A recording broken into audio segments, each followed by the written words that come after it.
And we are live. Hello, everybody, and welcome to another episode. This is actually the third episode, as I have been reminded very generously by Teresa. This is our third streaming episode that we've done so far of the Grand Guild University, played in the Fateless Legacies system. The Fateless Legacy system is a system that I've made, and that we are somewhat playtesting the system in the setting in a very, very fun and engaging environment. We are going to go ahead and get started. We don't have any sponsors or anything to mention. If you want to sponsor us, please contact me at fatelesslegacies.com, and I would be glad to take your money, or friendship, or whatever you have to offer. Small baubles and coins are accepted as well as human souls.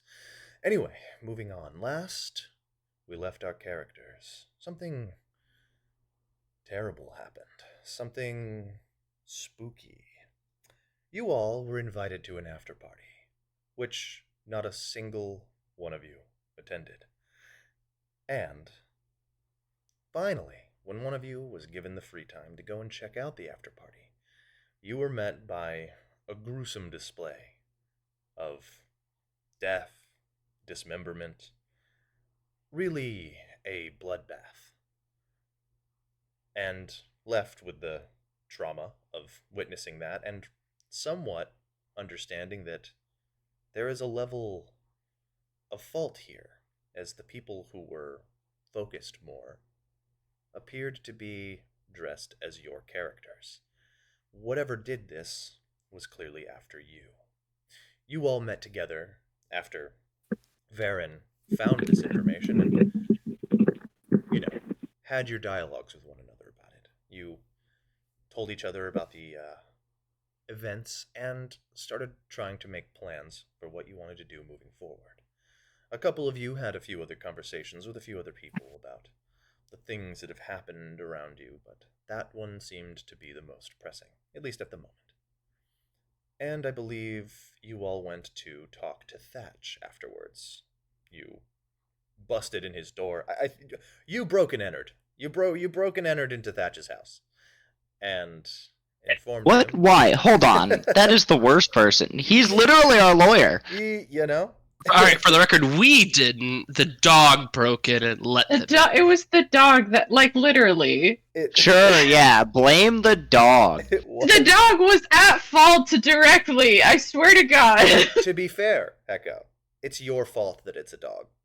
I know it's my fault it's a dog. I'm sorry about the dog. Wait, whoa, that How dog. far back do we go? That Yeah. dog, yes, that dog. No, Ravik Wait, knows he's about still- that dog. He's still a dog. Much to Wait, his oh my delight. god.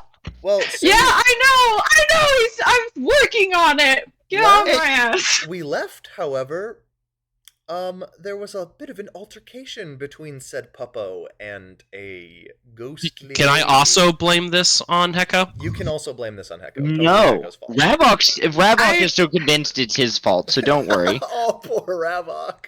How? I will let Ravok take the fault for all of my crimes. It's cool.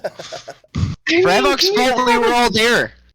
Can you tell the dog that? Because he won't get off my ass about this. Oh, don't worry. Yeah. He might not have any facility or means to get on your ass anymore. Yeah, I forgot about the way that the last session ended. He might end up on the pointy end of Minerva's knife.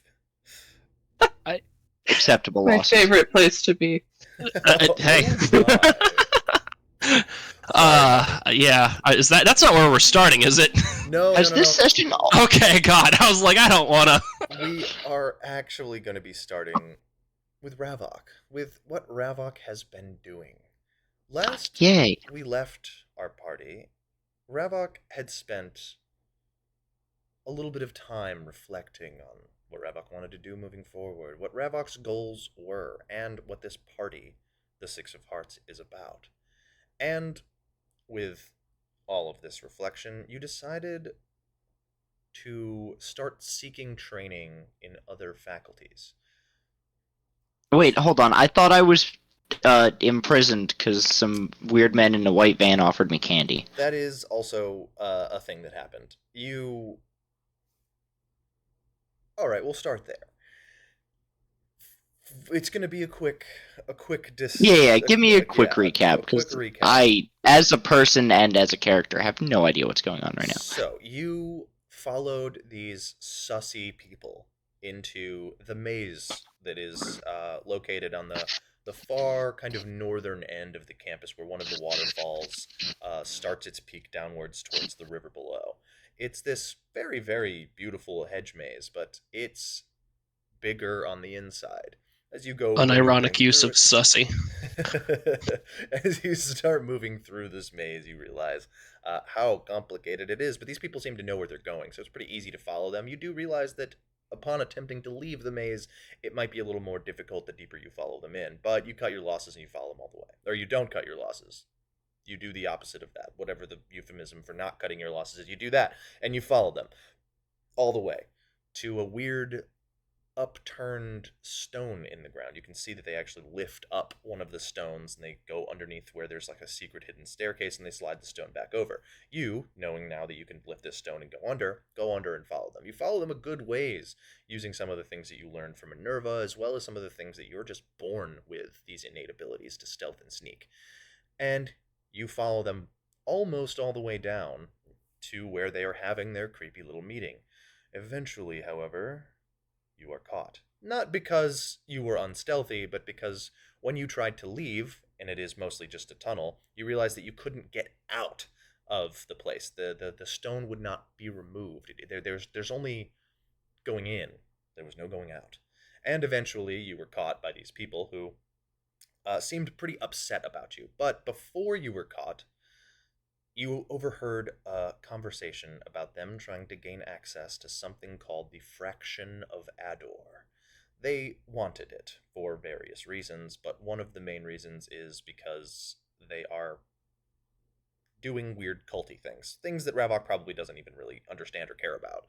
But they do want something called the Fraction of Ador. But when they find you, they put you in a cage. They don't seem like murderous, monstrous people, so they put you in a cage to debate what they want to do about you. Most of them eventually agreed that the best way to deal with you would be to wipe your mind and delete the memories of what you've seen here, and then just return you to the surface, making it appear that you just kind of had a rough night. Does Ravok agree to those terms, or does Ravok want to escape? Ravok just leaves. When he Okay. gets bored and feels like they're gonna do some weird fucky shit, he just leaves. Okay.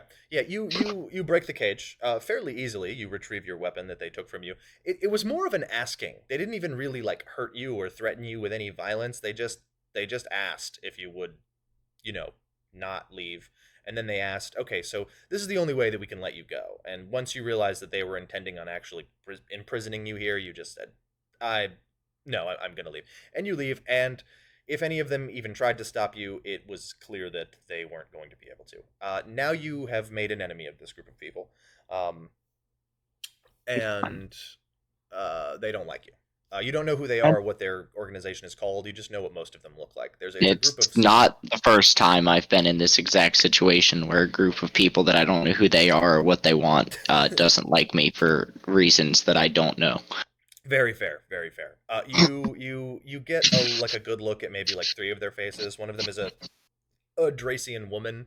Another is a sort of also Dracian but more snake-like man, and then the final one just kind of looks like an Aleph, but their eyes are slitted in the middle. You didn't see what any of the rest of the 12 looked like, but you saw those three, and those three seem to be like the like ones who were dealing with your imprisonment, and they were tasked with the job of getting rid of you. And you're not really sure what became of them or what happened when you left, but it wasn't very hard to leave. You did get loot lost in that maze for a while until you eventually came across a lady. A lady that... The only lady that Ravok would be the most excited to see. The most excited, okay. I was like, I don't know, I'd be pretty excited to see, like, Minerva, but... That's true. But the most excited is Fajin. Most excited. Fajin, the sword sage, you see her just practicing swordplay in the moonlight in the middle of this maze. It's a beautiful spectacle. The way she fights, it looks like she's actually sword fighting against herself as she's manipulating one sword. Isn't Ravok like a baby? Ravok's not a baby. Ravok's... What is He's Ravok 11. Like?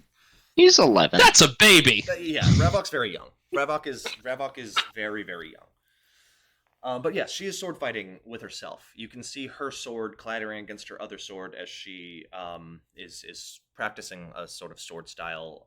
One of the swords being magically or Nexian style propelled in the air, and she is fighting against it as it's flowing.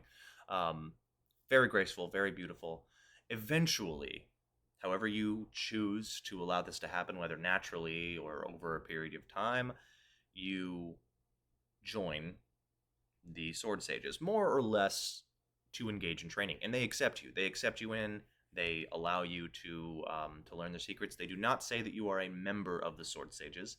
They do, however, offer you some of their training. They allow you to go with them on very small missions as sort of an outside mercenary source because they trust you and because you have enough favor with them. The intention is that if desired, you could become a sword sage when you become powerful enough. But as of right now, you do not have the capability of wielding more than two swords, as you can literally only hold two swords with your hands. So you could never reach the level of 3, and you need to be able to at least have the potential to be a sword sage of the 3rd level. Anyway, politics aside, you're training with them for a couple of weeks, and that's really all that Ravok is experiencing in these weeks. However, you do get a sort of like a gi style uniform with the same the similar X pattern across the chest. You don't get any of their armorings that most of them have,